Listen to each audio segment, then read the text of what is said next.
Heroine Samantha అతి తెలివితేటలు బాగా ఉపయోగించి నదులు వాటి నీళ్ళు అవి తాగుతాయా, చెట్లు వాటి పళ్ళు అవి తింటాయా, ఇట్లాంటివేవో కొత్త కవిత్వం రాసి మనం పక్కవాడికి బాగా ఉపయోగపడాలని చెప్పి ఏదో పిచ్చి స్టేట్మెంట్లన్నీ ఇస్తుంది. పాకిస్తాన్కి భారతదేశం సింధు నదీ జలాలని సస్పెండ్ చేసింది, ఆ ఒప్పందాన్ని సస్పెండ్ చేసింది అన్న ఉద్దేశంతో ఇలాంటి పిచ్చి పోస్టులన్నీ సమంత పెడుతోంది.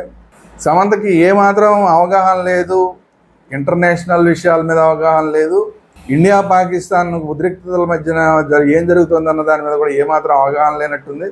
ఏదైనా హాలీవుడ్కి వెళ్ళి ఏమన్నా 4 వేషాలు తెచ్చుకుందాం, ఈ స్టేట్మెంట్ చూపించి నేను ప్రపంచ పౌరురాలని అని చెప్పి చూపించుకుని ఏదైనా 4 వేషాలు ఏమన్నా హాలీవుడ్లో తెచ్చుకోవడానికి ఏమైనా ప్రయత్నం చేస్తుందో ఏంటో తెలియదు. కానీ ఖచ్చితంగా ఈ సమంతకి సంబంధించిన సినిమాల్ని మనం ఇమ్మీడియట్గా అసలు బ్యాన్ చేయాలి.